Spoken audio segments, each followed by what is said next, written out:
Hey everybody, it's Geek.0 and welcome and thanks for joining us today. I'm Shawn Michael. I'm Chris. And we have a guest with us today. It's me, Andrew from Flick Freaks. Ahoy! Yay, Andrew Ormsby, welcome to the show. Good to be here, good to be here. Mastermind genius behind the Flick Freaks YouTube channel and all associated endeavors. Andrew is joining us today as our first guest in a new series that we're going to be calling Geek.0 Gets to Know.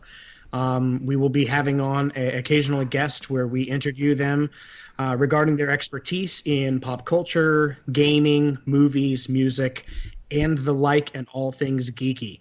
So thank you very much for joining us today, Andrew. Oh, this is going to be so much fun. Absolutely. So tell us a little about yourself. We want to know all about the Ormsby story and how Flick Freaks came about and what you guys are all about. Well, before we did Flick Freaks, we actually had another YouTube channel that was solely for the podcast, pretty much the exact same podcast we do right now. It was called See It. That channel did not take off, and we decided to rebrand ourselves and to start doing more and more stuff. So we came up with Flick Freaks became not just film reviews, it became reaction videos, it became Let's Plays, it became, pretty much just anything podcast, and mainly focused around the film business, but every now and then we'll sprinkle in some Let's Plays and stuff, and it's just been a lot of fun, and cool. I don't know why the channel took off like it did, but it did, and I'm not going to complain. I think it's your beautiful mustache. That's what I think. Yeah, that'll probably be it. If I had to pick one thing.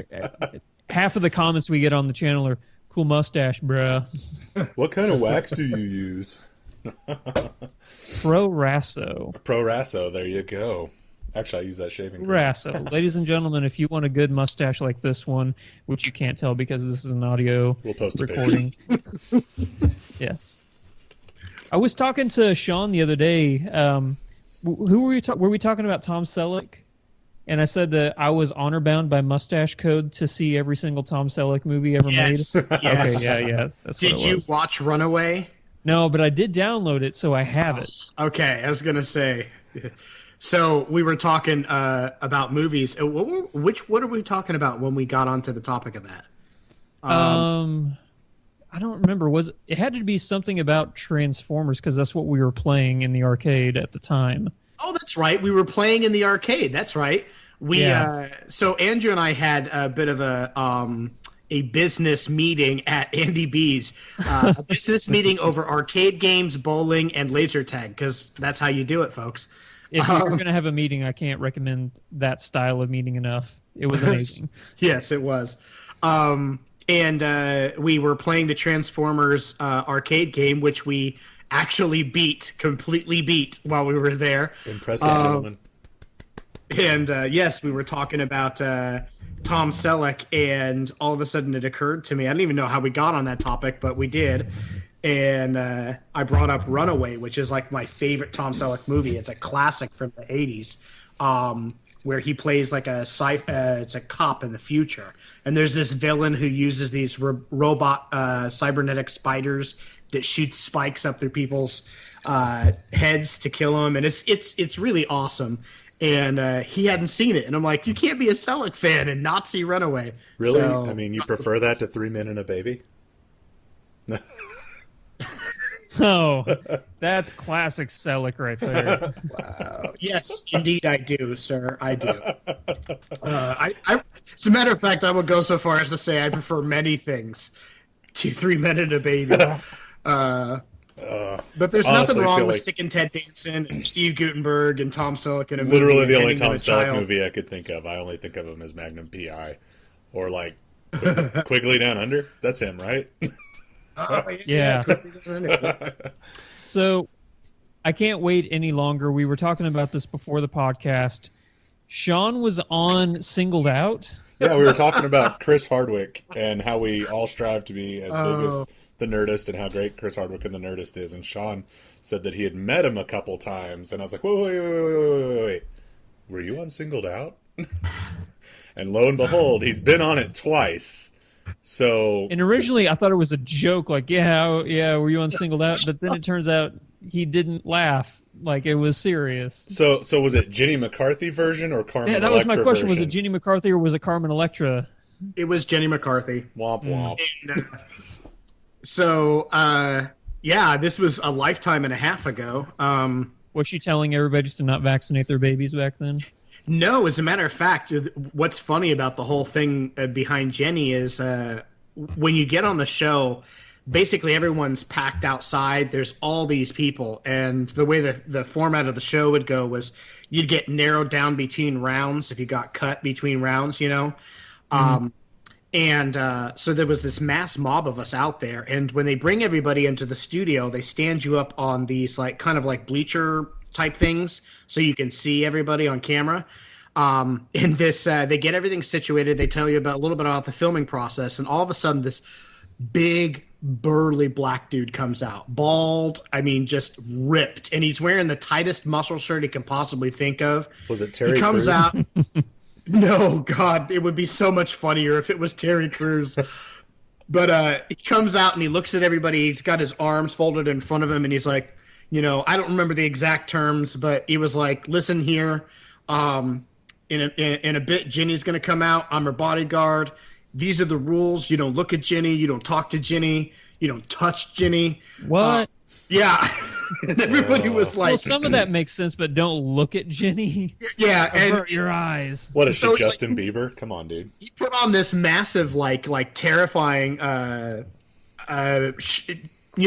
parade of masculinity, and then he went on to say, "I'm just kidding. You're here to enjoy yourselves, but seriously, don't talk to Ginny, and if you touch her, I will break your face." And we were like, "All right," because the guy's like 6'3" and maybe 350. You know, like That's a whole lot of dude. Yeah, he was a big dude. So, but yeah, I was on Singled Out twice. I made it to the the second to final round, the second time. I got eliminated in the first round the first time. The show is incredibly fun and funny. It was just one of those random things. I was looking through the paper for something to do, and a buddy and I, we were trying to check out a thing to do that week, and there was an open casting call for the studio for Singled Out, and I was like, let's do it. And so we both called in, and we got on the show. And it wasn't until recently that it occurred to me, because it was so long ago, that Chris Hardwick was the guy. And I was like, all of a sudden it clicked with me, and I was in total shock. I'm like, oh my God, one of my idols I actually met when I was younger, and I forgot that was Chris Hardwick. It was in his not quite as cool stage. It was in the pre-Nerdist stage, It was you when know? he had the long hair and was a giant alcoholic. So Now he's super rich. and Well, now he's super super rich because he's getting married today, and now he's going to be Mrs. or Mr. No, he Mr. just Chris did, Hurst. He just did get married. The wedding was a couple days ago, I guess, That's for them. crazy, dude. Yeah. Now he has the Hurst fortune to look forward to. Yeah, well, you know what's crazy is, go figure, it's guys like that have all the luck, because this guy married into a situation where if he happened to be not successful in life, he doesn't have to worry. But Chris Hardwick is so ridiculously freaking talented, man. Yeah. He's in charge of so much stuff. He's founder and great god of all things Nerdist.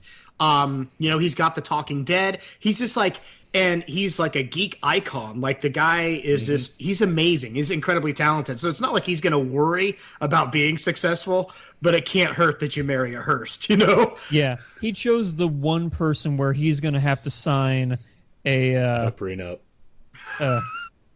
clause. With all his money, he chose the one person he'll still have to sign a prenup for. Yeah, the prenup. That's what I was thinking of, a prenup. Yeah. And it's for her, not for him. How funny is that? Oh, and before we move on, Sean, it has now become my life's mission to find old episodes of Singled Out, to find you on this show. Oh yeah. So, and Chris, if you find it, you have to call me, because we're having a party. I'm gonna put it everywhere. I'll buy a digital billboard in Springfield and put it up. Yeah. Oh wow. Oh man, dude. I'm impressed you made it to the final, next to final round. It's a Do you little remember impressive. the question that you went out on? I don't. No, honestly, the entire thing was a blur.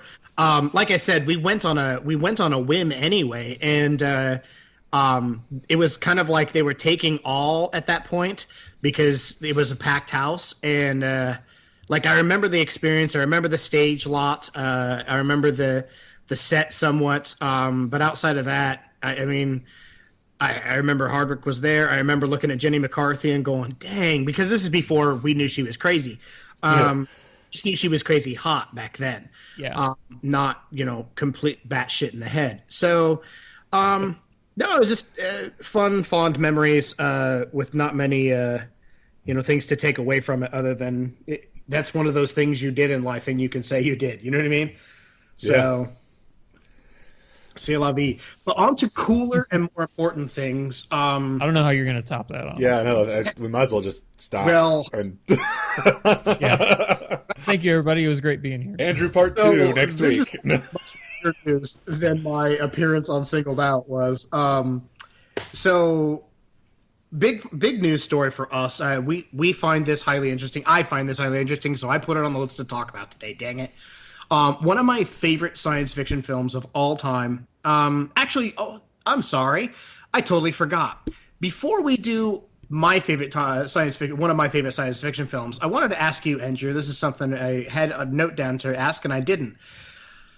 Being the massive movie fanatic you are, having Flick Freaks channel and watching so many films, and having a very broad, introspective, kind of view of the industry as a whole. I would like to know from you what your top 5 favorite films of all time are. Top 5 favorite films. So number 5, No Country for Old Men. That's a good one. Yeah, that's a good one. It was whenever that movie came out. I think that movie came out in 2008. It was the same year, which was There Will Be Blood, and I've never had a more difficult time deciding which movie I liked more between the two of them. But man, talk about one of the best performances of all time when you have Javier Bardem with that creepy haircut. So good. Yes. And what's the most you've ever lost on a coin toss has to be one of the most edge of your seat intense scenes in film history. Yeah. Love it. Okay. Yeah. Very Number good. 4, we got Fight Club. Yep. Yes. Oh, David Fincher. Iconic legendary film. So great. One of the best twists in film history. Everybody knows it by this point. Yeah. But Brad Pitt kills it, and Edward Norton, of course, as the narrator, was amazing. And people forget his character didn't have a name in that movie. Yep, He's just the narrator. I Now, gotta ask what your favorite scene in the movie is. In Fight Club? Yeah. Probably whenever Edward Norton is... Or no, I would go with whenever Brad Pitt is getting the shit kicked out of him by the guy who owns the bar, and he's just letting himself get his ass beat, and he's pummeled. like, "You don't know where I've been, Lou." Yes, Very so good. great. Favorite line from Fight Club? Favorite line from Fight Club. I haven't been fucked like that since grade school. Very nice. Very nice. Awesome. My favorite line from that movie is, how much can you know about yourself if you haven't been in a fight? Yeah. I like it's just such a quotable movie, you know? Yeah. It is. And it's David Fincher. And especially after Suicide Squad, the scene where, going back and watching the scene where they beat the crap out of Jared Leto because they wanted to destroy something beautiful, takes on a whole new meaning for me. Yes. That was Jared Leto. Yeah, a lot of people forget that was one of his first movies. Boy. All right. That bitch tits. Number 3. I'm cheating with this one, so I'm going to apologize in advance. Number 3 is the Lord of the Rings trilogy, because pretty much they're just one movie. Yeah, it's like an 8-hour movie. That's fine. Yeah. Exactly. Yeah. Because I didn't want to take up too much, like Two Towers, and then there's just only 2 other movies, on this list, so I just put them all into one thing. It's just, whenever that first movie came out, I had never seen anything like that before, and it blew me away. Mm-hmm. So there's no way I could not put that on my list. Number 2, Gangs of New York. Oh my God, such a great movie. Scorsese. Isn't it? Yep. Oh, Good Yeah, stuff. it's my personal favorite Scorsese film. yes, absolutely. Because you have Daniel Day-Lewis, who's the greatest actor of all time. Martin Scorsese, who's one of the greatest directors of all time. And then you have Leonardo DiCaprio when he's starting to become the actor that we know him as today. I was just gonna say that movie for me was the bench. It's the turning point from he went from the spastic mess in Basketball Diaries that he was, like the kid trying to find his way in the business, to that's the first role I saw him in, and I'm like, man, this guy's got gravitas. I mean, he's gonna go someplace. Mm-hmm. Exactly. Yeah. Number 1, the greatest movie of all time, The Good, the Bad, and the Ugly. Nice. Huge Western. Western fan. Westerns are my favorite genre of film, and you have to pick the best one, and that's easily The Good, the Bad, and the Ugly, because Clint Eastwood is my childhood, really, is watching everything Clint Eastwood ever did. The Man with No Name trilogy is phenomenal. From Fistful of Dollars, Few Dollars More, and The Good, the Bad, and the Ugly, they're all amazing.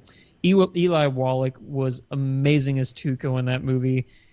It's the final shootout in that movie is one of the best scenes in film history, if not the best scene in film history. It's pretty good. High praise. I'm glad that you like it. It's on my list as far as westerns are concerned when I think of traditional Western movies, but I don't think it's my favorite. And that's not saying it's not incredibly good, but there are a few that, like Magnificent Seven and The Wild Bunch, True Grit, and True Grit and Unforgiven, that are Unforgiven really, was really amazing. hard to beat. So that's Gene awesome. Hackman. Yes, I like your list, sir. I approve. not to go start to plug stuff early on, but if you head over to the Flick Freaks YouTube channel, we have a playlist, the top 100 movies of all time. Awesome. So, and these are curated by you, correct? Yeah. So you guys know the top 5 now. Now you have 95 other films that you can go and find out which made the cut of the top 100.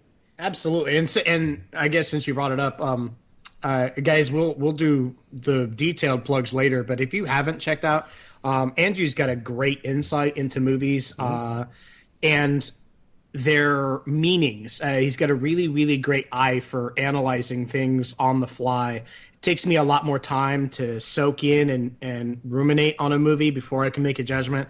And Andrew's really good at pinpointing the fine details and spotting the things that make movies bad or good. So check out his channel, Flick Freaks, YouTube, please. That skill came out of necessity, because I've realized on YouTube, if you're not one of the first people there, nobody's going to spend time waiting for a review a couple days later. So you got to fine tune the way you look at a movie so you can get your videos and your reviews up as soon as possible. So let me ask you, Andrew, because I was curious about this. What led you into I know you're a film fan, but what led you into reviewing films and I mean, do you have a film school background or anything like that, or do you just love movies? Well, I tried my hat at acting for a long time, and not to toot my own horn, but I was actually pretty good. Like, I made casting calls. Like, I was one of the final casting calls. I didn't get the part, but I was going to be in Winter's Bone. Whoa, very nice. And they just said they gave it to somebody else who looked more the part. And it was somebody I knew, and I actually started dating a girl on set of Winter's Bone, so I actually got to meet Jennifer Lawrence a couple times. That's cool. Before she was, the Jennifer Lawrence we know her as today.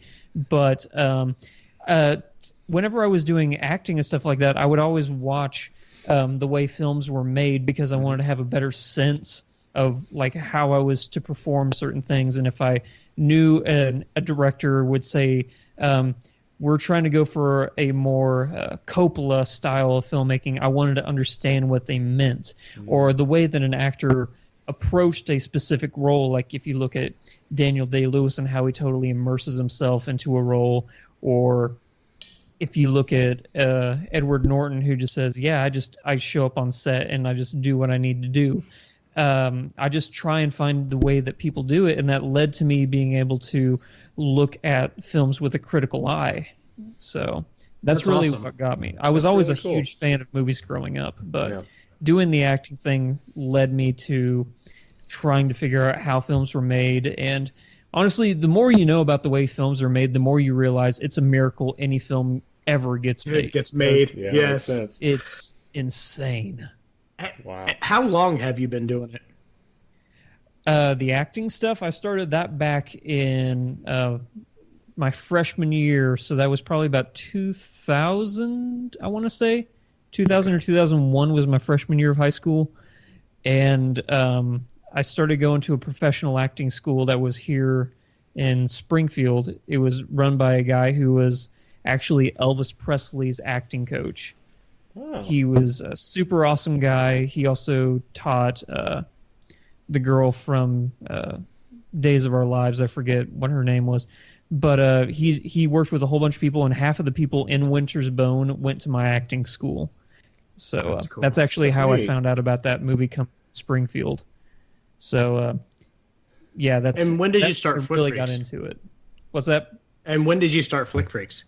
I started Flick Freaks. This is our year and a half. So we started in February of 2015.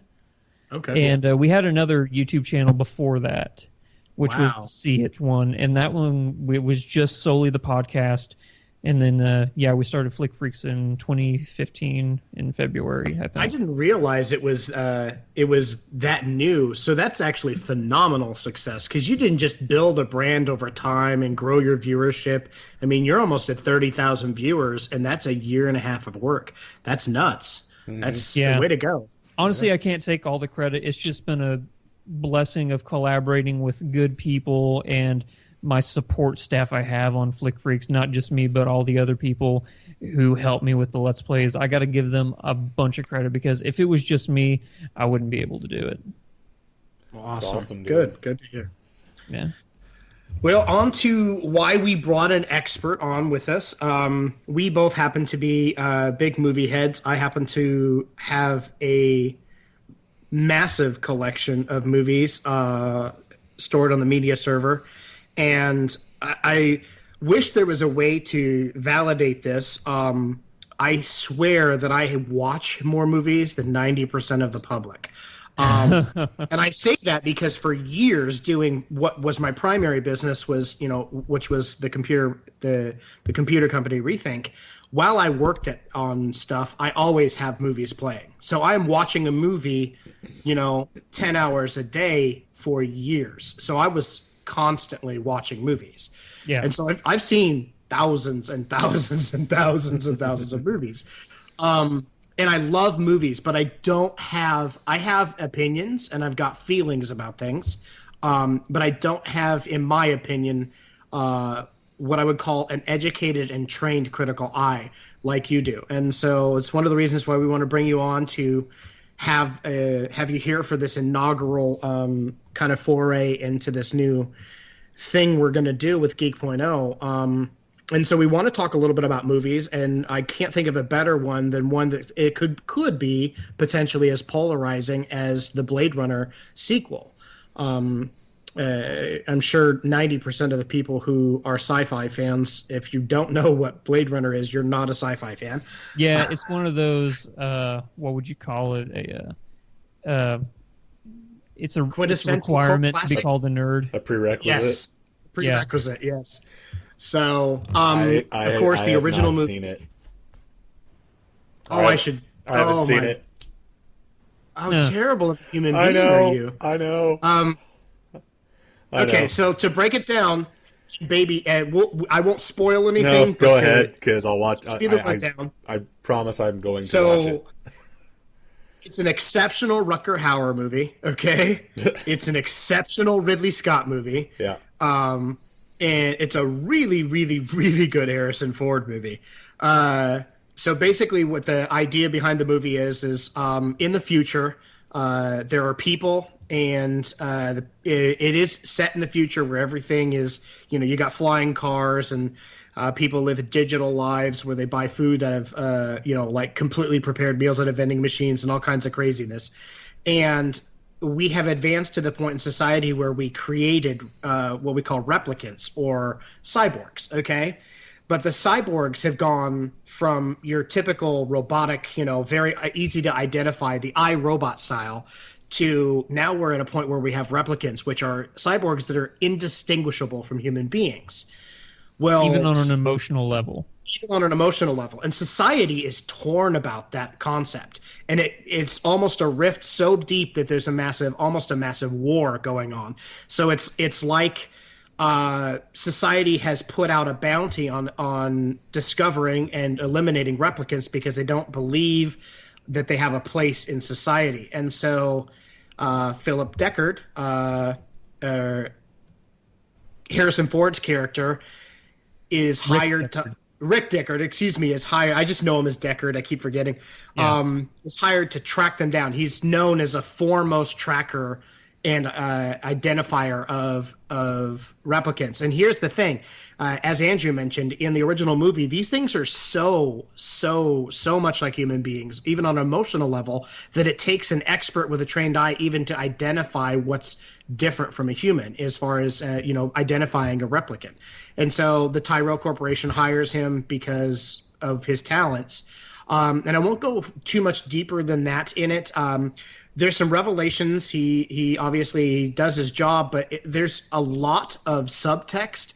And this movie has probably one of the coolest, deepest running undercurrents and debates for years that has gone on.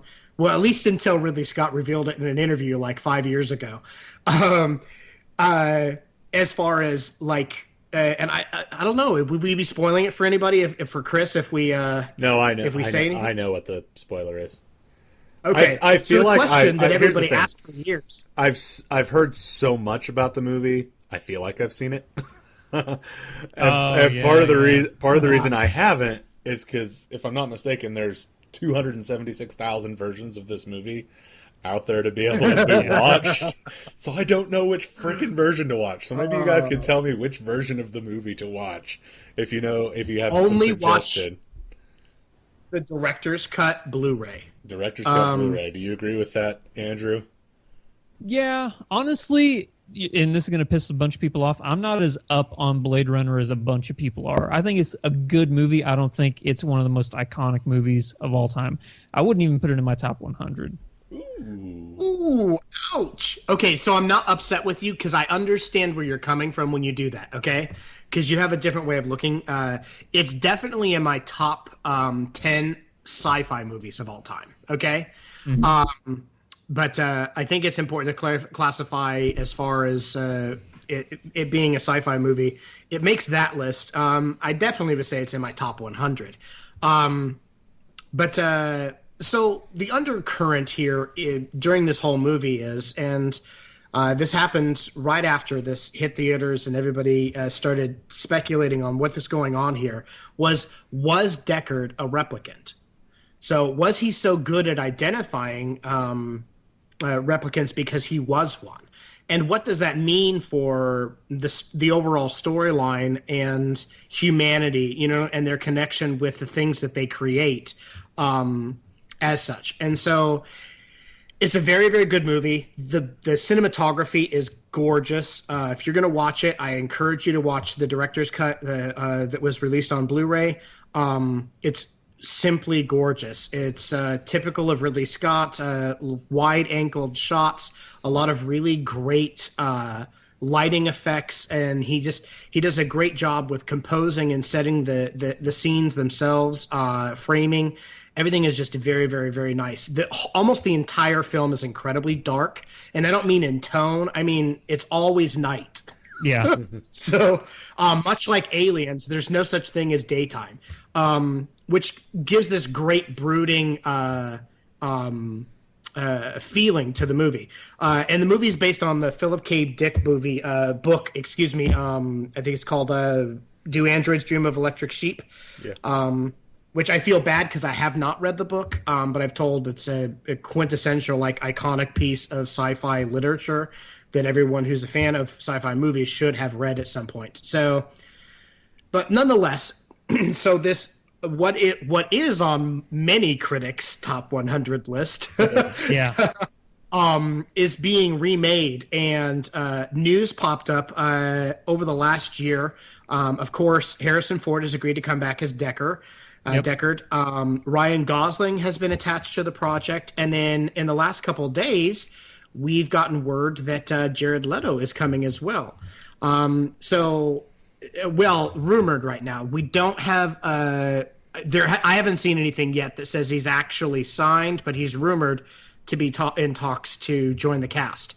And for those of you who are unsure as to whether or not this is going to be the scale of the original Ridley Scott movie, they have gone all out cast-wise. We've got obviously Harrison Ford.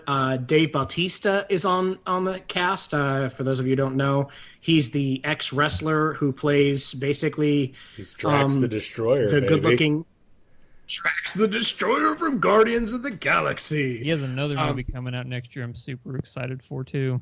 He was in the last Bond film. What's the next movie? Highlander. Oh, yes. He's in the next Highlander? That's Kurgan. Awesome. Yeah, he's going to be Kurgan. Love it. That's going to be awesome. The impeccable Mackenzie Davis is in this. Robin Wright, Ryan Gosling, Lenny Bakhtar Abdi is going to be in it as well. The guy from Captain Phillips. Oh yeah, So I'm much, the Captain Now guy. so much good. Yeah, Wow. yeah, so much good in one movie. Now possibly Jared Leto is joining the cast. So I mean, they're going all out to redo this and do it right. And of course, directing is a man who is in much debate lately. He's actually going to be talked about a little later in the show. Yeah, he's one of my favorite directors right now. So good. Dennis Villeneuve. And I'm very excited about this because he makes... I don't know if any of you guys... let me just ask. Have either of you guys seen Sicario or the impeccable Prisoners? Prisoners is one of the last movies I gave a 10 out of 10 to. I have not Oh, seen are you it. serious? Yeah, it was one of the... I think the only other movie recently I gave a 10 out of 10 to was Whiplash.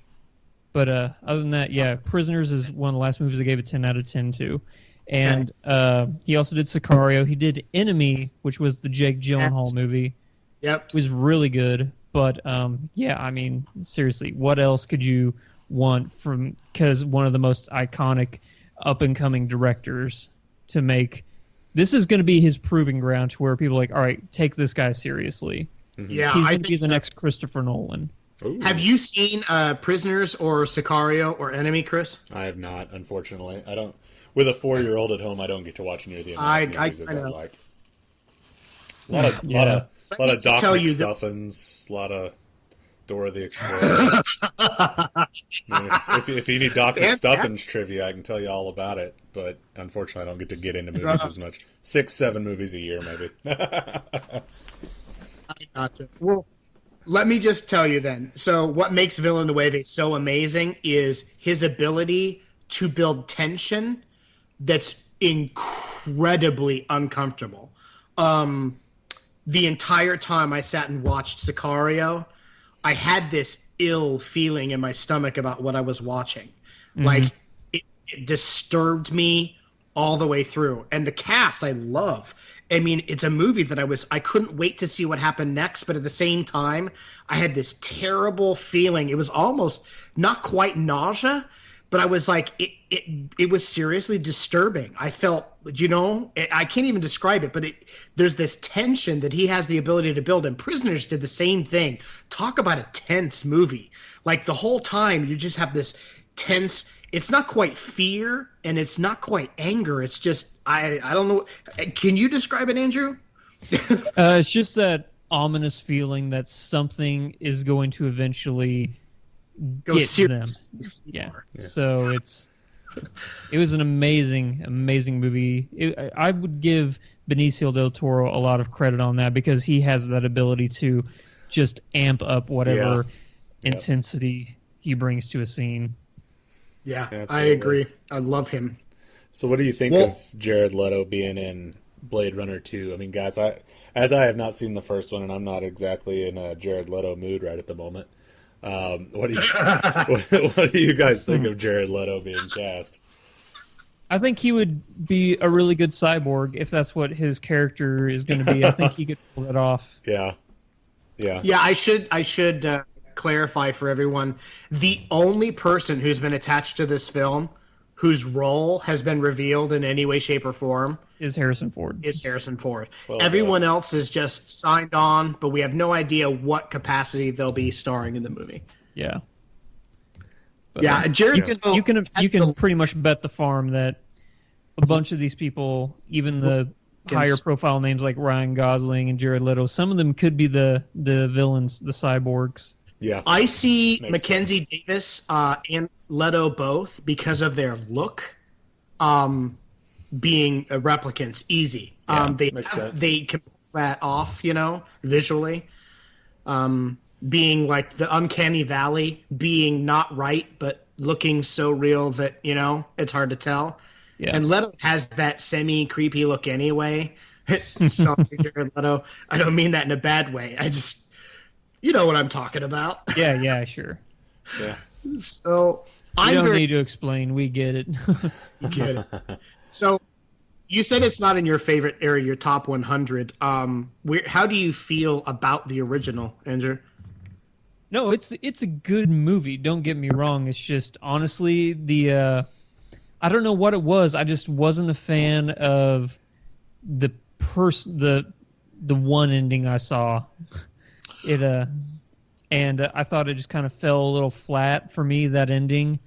And I didn't really care about Deckard all that much. So whenever I'm watching a movie, if I don't care about the protagonist, then it's not going, because if they die, it's just, okay. There's no incentive for me to care about this person. Yeah. I gotcha. Makes sense. There's other movies that have been filmed like that. In this particular one, I can understand what you're saying, just specifically because there aren't a lot of emotional moments in the movie where they draw you to the character. You can tell they're having emotion, but it's a very detached movie from the get-go, and it's intended to be that way. So I can understand what you're saying. It's hard to attach yourself or form some kind of connection with virtually anybody in the movie. If anybody exhibits a personality that you possibly could be like, I would say it was probably Rachel. Yeah. So, which is funny of all the people in the movie to form that to. So, because she's so cold. Yeah. So, okay. So we've talked Blade Runner 2. We got a little bit of a feel for where everybody stands on it. Andrew, what is your thought? Do you like Leto? I know Chris is in a non-Leto mood, but not right what do now, you think? I'm not in a good mood with him. Because of Suicide Squad? Yup. I didn't mind his Joker. Oof. I didn't mind his Joker. He was a little too hip-hop for me. Maybe when I see... No, there were parts of the movie that I didn't like. Like, I didn't love the love thing between Leto and Harley Quinn. It didn't fit the story. It didn't fit the characters. That bugged me. But no. Yeah. But no, I love Jared Leto as an actor. Okay, Dallas Buyers Club, he killed. He's great in Dallas Buyers Club. And what I'm saying, maybe once we see the scenes that Jared Leto's ticked off that got cut out of the movie, maybe it'll make a difference for me. But the 8.5 minutes or whatever I saw of him, it just didn't do it for me. Apparently, have you seen like all this stuff, like how pissed he is at Warner Brothers and stuff? Yeah, he's pretty ticked off. Yeah. So, yeah, don't blame him. No, I'm not. I just, I blame Warner's for chopping up that movie with a knife and reshooting it and making it make no sense. Leto's done too much good for me to be pissed at him. If you look at movies like Requiem for a Dream, or what was the... I'm having a brain fart right now. He did Requiem for a Dream. He did Dallas Buyers Club. It's Mr. Nobody. Mr. Nobody. I have not seen Mr. Nobody. Super crazy good. And he's a phenomenal actor. you just can't not love his performances. And Yeah. obviously he was in Fight Club, but that was just a really minor role for him. I liked him in American Psycho too, and Girl Interrupted. Yes. And, Yeah. I mean, yeah. Requiem in for a a lot Dream of is one of my favorites of his. Yeah. Well, and Requiem for a Dream is one of like the two movies after I watched it, I felt physically ill. Yeah. The other one was Clockwork Orange. Oh yeah, Clockwork Orange just messed up. Yep. Yeah. Okay, so speaking of upcoming movies, we kind of want to do a little bit of a trailer review. I know that you do reaction videos, so this should be old hat to you, but in a little different format than doing an actual reaction trailer or reaction video. What I would like to do is I'd like to talk about two of the upcoming movies that are very exciting. And go over their trailers and kind of what your impressions are of the trailer and what we think is going to be of the movie. I have a good solid feeling about one, but I'm curious about the other. So I thought we'd start with the Arrival trailer. Speaking of Denis Villeneuve. Yes, Denis Villeneuve, because he is the director for this. And one of the reasons I'm excited about this is because of all the things we've already talked about. So you've seen the trailer as well, Andrew? Yes. And so I'd like to hear your thoughts on Arrival. Besides Captain Fantastic, it is now my most anticipated movie of the year. After watching, because I was excited for the movie just knowing about the cast, Forrest Whitaker, Jeremy Renner, and all these amazing people. But man, this is going to be a super good movie. Yeah, it has everything going for it. Amy Adams just doesn't make bad movies, neither does Jeremy Renner. And after watching this trailer, that first shot of the UFO and like how the clouds are like being like pushed away from it. Oh, what an amazing shot. Yeah. It's going to be such a good movie. Have you think, ever listened to the podcast The Message? Yes, I have listened to The Message. It was awesome. No, I have not. I got a really strong Message vibe from this movie. Yeah, that was a cool... And it was such an amazing podcast. One of the best podcasts I've listened to in a long time. It's the like storytelling. It's not a talking head podcast. It's 8-10 episodes, something like that? So the plot of The Message is a linguist or a group of linguists are tasked with interpreting the first contact from alien life form. A message gets beamed to Earth, and they don't. It's really risky because anybody who listens to the message, there's a possibility it'll kill them. What? Yeah, like it messes with you on a physical level if you listen to it. I'm on Podcast Addict right now, adding this. Yeah, it's so. Yeah, it's. Arrival. It's about a linguist played by Amy Adams, and she has to try and interpret the first aliens land on Earth, and she has to find out if they're here for peace or for war. Yeah. Right. And one thing I hope about this movie, and I will say this could be a big negative for me, is there's so many movies out there where the cliched military's like, you have such and such time to figure out how long or what they're here for, or we're going to nuke them, I'm tired of that old cliche. I want this to be primarily interpreting what they're here for. I want a Close Encounters kind of vibe. I was going to say a more philosophical movie. Exactly. Yeah, that's exactly. And that's kind of what I got from the trailer. I mean, I know there was one part where she said we need to know the difference between the word for weapon and tool. And they can be the same or very close. And then you see him getting M16s out of the back of a Humvee and all that. And I'm like, oh, I hope it doesn't turn into everybody in the crouching position firing at a giant spaceship.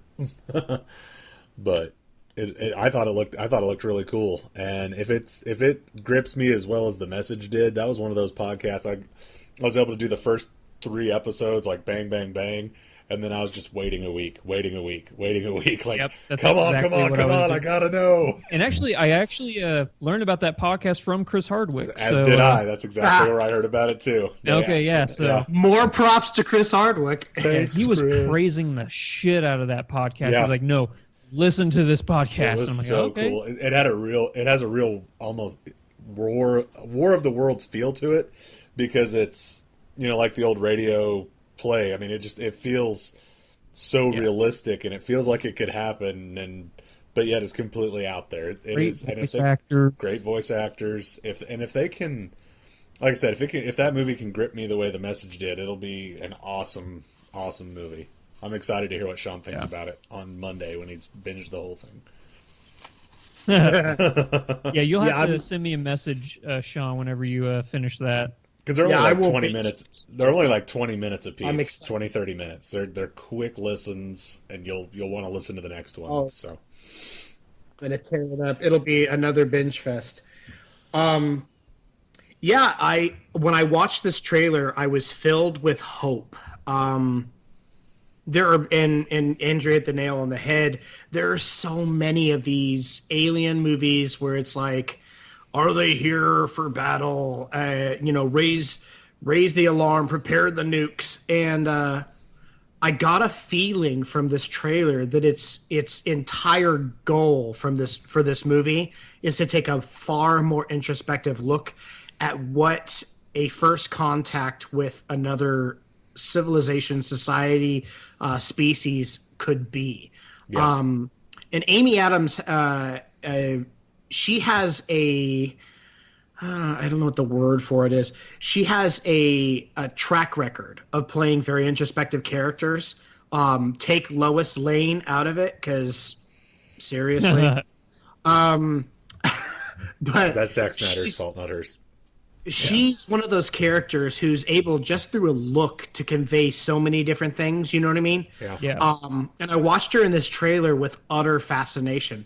I haven't even seen the film yet, and I'm watching this trailer, and I can't think of anybody else who would be able to play this role the way they've depicted it so far. And I really hope that it does stick with the philosophical side. I know I did see a spot in the trailer where there was some rocket launching and I mean, like, Sidewinder style, GTA ground to air missiles. I hope that it doesn't focus too much on the whole battle side, and it focuses more on our endeavor to understand not only them but ourselves better. It just looks like there's so much potential here for something truly amazing. And I honestly do think that that's going to be the case with this movie, and here's why. Because I know Denis Villeneuve is such an amazing storyteller, and I don't see him as one of those directors who would sell himself out to make a blockbuster movie like that. Right. And also for the simple fact that the people who edit trailers are not the same people who made the movie. They just have to pick... Unless you're Suicide Squad. Yeah. Well, that's a very unique case. Yes, indeed. Very, very particular, unique case. Normally, it's people that are not even attached at all, so they just have to find the scenes in the movie that are going to sell tickets. Right. So that's really what I got from this. And explosions absolutely really sell tickets, so it makes sense that they would stick a little bit of that in. That's what I got. I think this trailer itself is almost something you could sell tickets to, because it was so well done. It's got great mood. I don't know if either of you actually watched 2 days before the trailer dropped the teaser that they showed. Teaser was the first thing we saw. The teaser literally had me itching for time to pass. I was like, can I, when you're a kid and you know you're going to Disneyland on Saturday and it's Wednesday and all you want to do is just go to bed and sleep until Saturday morning comes. Like, that's what I wanted to do. I saw that teaser and I'm like, I just want to go to bed and I want to sleep until the trailer reveal for Arrival, so I can see exactly where they're going to take this. So I'm pretty freaking excited about Arrival. I'm with you, Andrew. I don't know if you, sir, are very excited about it. I am super excited, but I don't know if it's my most exciting movie or one of my most exciting. One of the movies I'm most excited for this year. But it sounds like we're all very interested. I think we're all have a feeling it's going to be a fantastic piece, and I trust the director impeccably, and I trust the cast. So I'm hoping for magic. Yeah. And absolutely. I have a feeling that's what we're going to get. I think so. Good. Yeah, it has everything going good. for it. It's what we deserve after Suicide Squad. Wow. Okay. We can stop on Suicide Squad now. So I know I initially brought it up, but we can move on from that now. But speaking of surface-to-air missiles,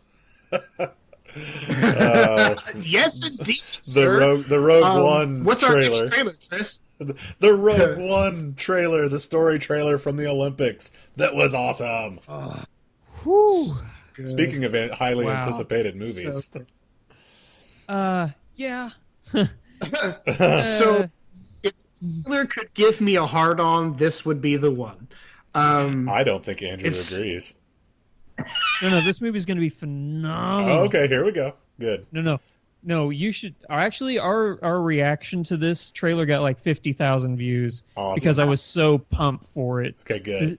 Can I just go ahead and say the shot of Vader at the end? Yeah. Oh yes. Is everything I've ever wanted in life. I get to see a Star Wars film in theaters that has James Earl Jones in it. And it's a prequel that hopefully won't have Hayden Christensen in it. So yeah.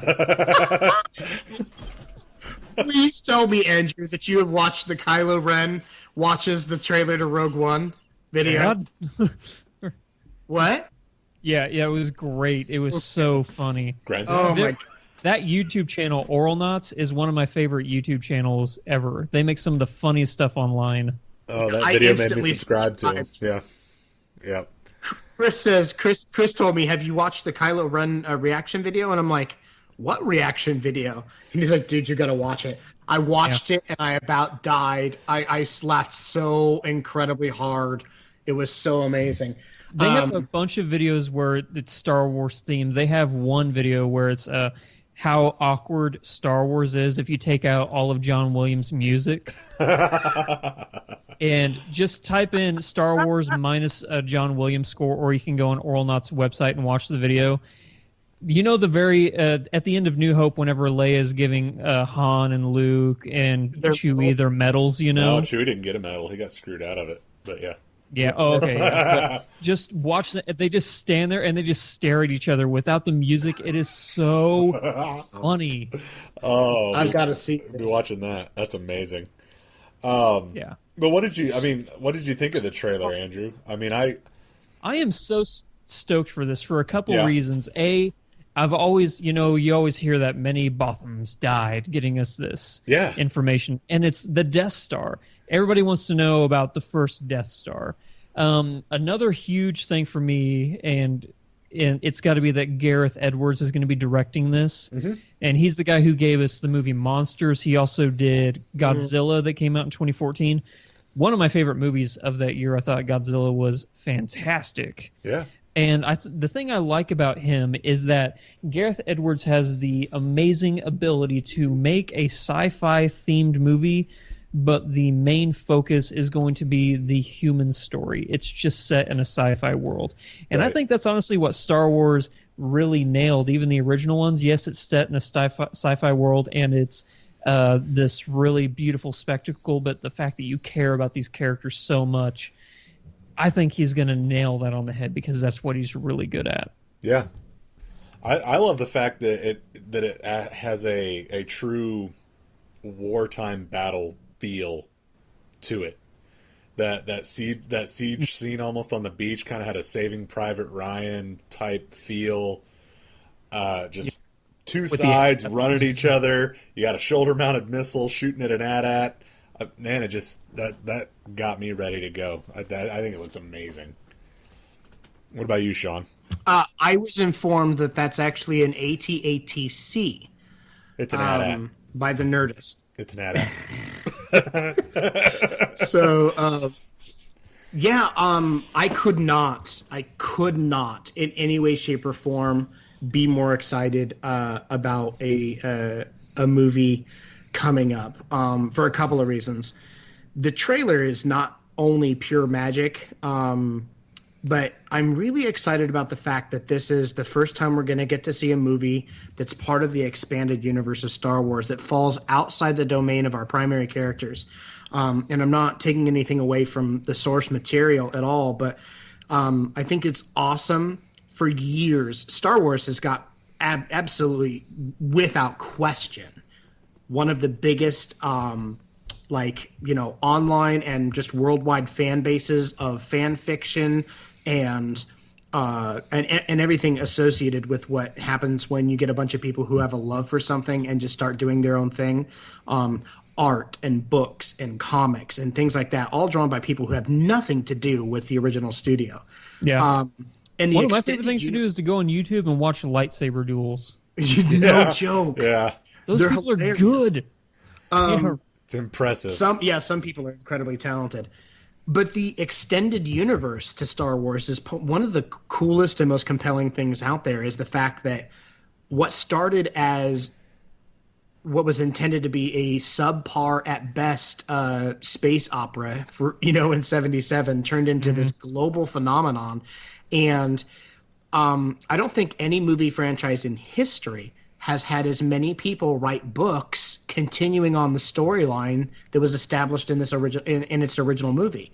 And so there's all this content to draw from, and there's all these theories and concepts. And I think it's amazing that we're getting a Star Wars story movie that's not part of the primary storyline. Yeah. Which means there's a whole bunch of places where we can take these characters from here without there's no boundaries anymore. Does that make sense? Yeah. Yeah. There are no boundaries. We can do new magical stuff. What was that, Chris? It's nice to have a not Skywalker story. Yeah. You know what I mean? Because the whole thing is based around the Skywalkers. And okay, hi, Sean's cat. I don't want anybody in this film to be a Jedi. I don't want any main protagonist to be a Jedi. Yeah, and I don't. And from the look of it, outside of IP Man being in it, I don't think we're gonna. Yeah. I don't think we're gonna have that. So IP Man or Ip Man or whatever it is. Yep. No, I like the fact that he's an intellectual property man. Yep, exactly. My bad. So speaking of, he's actually one of my favorite characters in the trailer, by far. Really? Yeah, and I'll tell you why. Because the Star Wars universe is so rooted in its quirky, off-world, alien collection of ragtag, what's the word for it?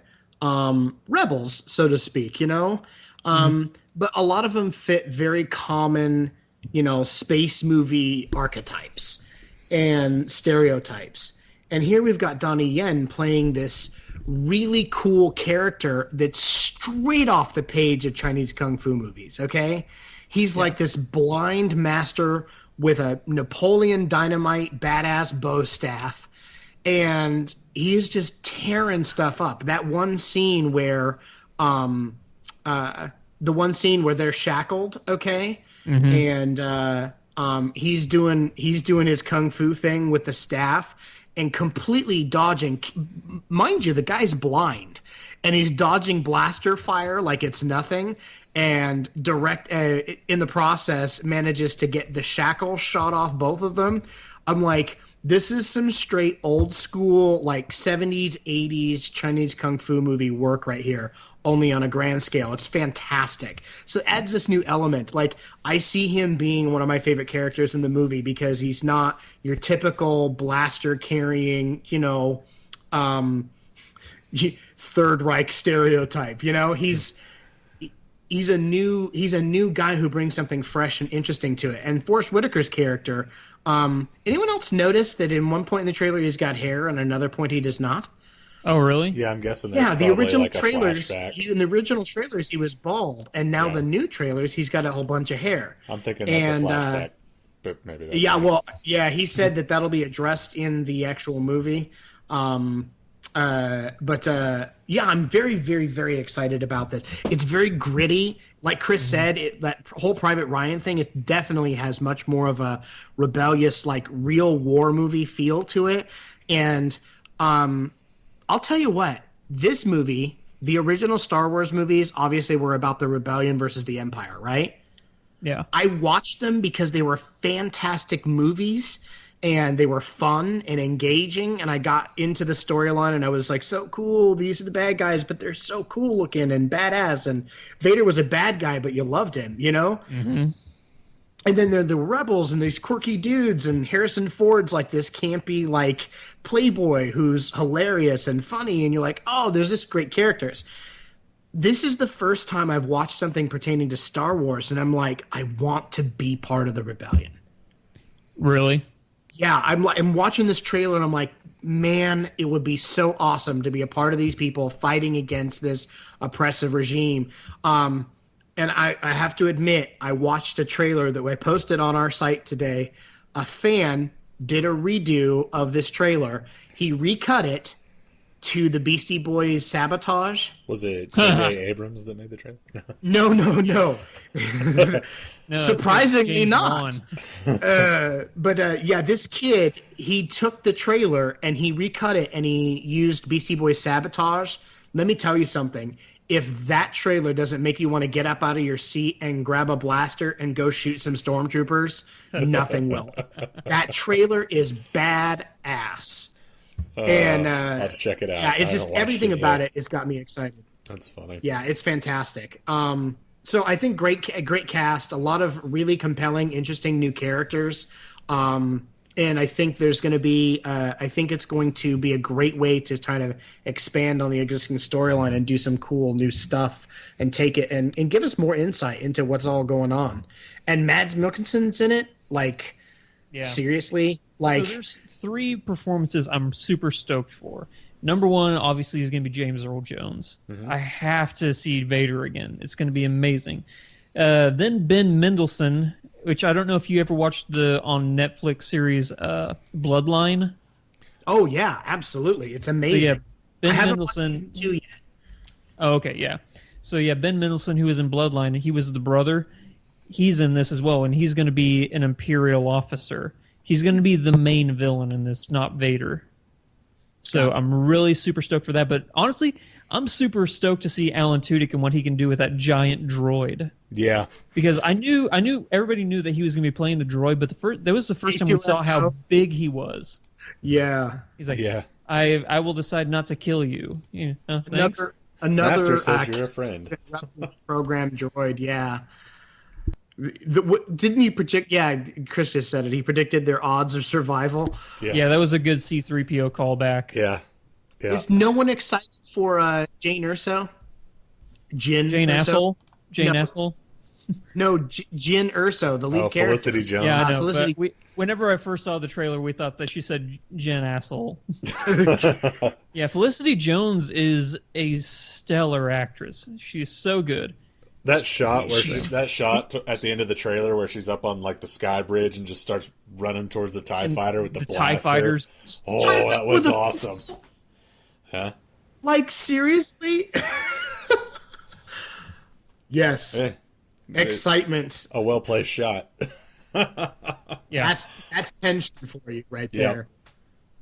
Yeah, man, I thought... Yeah. Well, awesome. Yeah, I think it's good. Yeah. Those are 3 good sci-fi movies to talk about right there. Absolutely. Blade Runner, Arrival, and Rogue One. Yeah, it's a sci-fi kind of night. Yeah, sci-fi kind of night. Mm-hmm. Sean, you're leading the ship. Where are we going, man? I was just gonna say, I think that we are. I think we're kind of at a full show for tonight. This is a kind of an inaugural episode, folks. If you are listening and you're fans of our regular podcast, then you'll know this is kind of a new thing that we're going to be doing in addition to our primary show. It'll give you an opportunity to kind of meet some people that we either emulate or people that we admire, who are experts in their fields in a variety of areas. It'll add some variety to what we do, and we'll get some additional insight outside of Chris and I just yammering on about the things that we love and hate in our opinions. Not that our opinions aren't awesome, because let's face it, they are, or we wouldn't be talking to you about them. Hold on, I got a little bit on my shoulder. But in all seriousness, this This format may evolve a little bit until we perfect it and we get exactly what we want out of it, but we definitely want your feedback on what you think. Geek.0 Gets to Know. It'll be a regular feature. We'll try to keep bringing on compelling and cool people who can offer some insight and give us a chance to play off of them, and it helps us meet new people as well. And I'm always excited about that because there's a ton of really awesome people like Andrew out there. I met Andrew just by chance, and I swear to God, it's been one of the best things ever. Andrew is not only what I would consider a semi-mentor, he is an incredibly talented guy who's been through a lot and has a ton of amazing experiences to share and insight. And we absolutely are sincerely grateful that you took the time to be on the show today, man. I can't thank you enough. Yeah, because we originally just met. It was for a business. Yes, it was. And now I consider you guys super good friends. So it's Yay. crazy just how that happens, you know? Yeah. Yeah, So, we Chris you and guys I are were invited to my 30th birthday next month. Woo. Chris and I were originally tasked with building the overcompensator. Yeah. Which that video is on our channel if people want to see how... do you have any other like build videos on your guys' channel, or is mine like the first one? Yours is actually the first build we've filmed. Oh, okay, so if people want to know, I guess they could head over to Flick Freaks. That's a dual plug for you and me. Yay. We like dual See plugs. your amazing skills. I did not expect you guys to build the PC that quickly. And I'm using it right now to make this. And not only was I able to join you guys for this amazing podcast, but I just hit level 100 in Legion. Nice. So if you ever wonder how good we are at what we do, folks, we build PCs so powerful that while he's recording a podcast, he can playing World of Warcraft on max ultra settings, so he can prepare for the release of Legion and the unveiling of the Demon Hunter. So we have a couple Demon Hunter videos on our YouTube channel, and they are hilarious. I came up with the greatest character name ever. I'm really proud of Matt Demon. Yes. Matt Demon. Back when I used to play World of Warcraft, before I told myself I had to cut myself off or I would never stop playing. Oh, I was in remission for a long time, so I get it. I had to give up. I had to surrender my crown. I finally gave in after years of playing, and I created a couple horde characters just to see what the other side was like. Mm-hmm. And I created 2 undead warlocks, and I named them Herpes Caster and AIDS Caster because of their damage over time spells. So I loved playing as that, and I ended up. Chris, I just can't help but shake my head at the nonsense. But I had to cut it short and be like, I can't do this anymore. I got to cut Warcrack out of my life. You needed to meet girls. Knowing Sean as I have now, those names like, yep, that is totally a Sean That's name exactly that he what he would choose for would his do. character. Yes. It makes so much sense. So Andrew, why don't you go ahead and give us a plug? Tell us where we can find you. Okay, yeah. Obviously, the main place you can find us is at YouTube at /Flick Freaks. That's where you can find reaction videos, reviews, let's plays, podcasts, all the great nerd stuff you could ever ask for. If you want to find us on social medias, just pick your favorite social media, type in /Flick Freaks. There's a really good chance you'll find us on there somewhere. Awesome. Andrew, even on Tinder, we created a Tinder just so we could have tinder.com/Flick Freaks. See, Sean suggested that we do that as well. Please swipe right on Flick Freaks. Sean suggested we do that as well, and I told him that it'd be fine if he wanted to manage it. I'm going to stay out of that one. And on that note, Chris, why don't you tell everybody where they can find us? Absolutely. You can find us at www.geek.0.com. You can also find us on all social media platforms. Geek.0, that's GEEKPOINT, and then the number 0, all over the place. So for Geek.0, I'm Chris. And I'm Sean Michael. And thank you, Andrew. And I'm Andrew. Appreciate you being on the show. And we'll see you on the next. I had so much fun. We'll see you on the next Geek.0 Gets to Know. Have a great week, guys. Bye. Peace.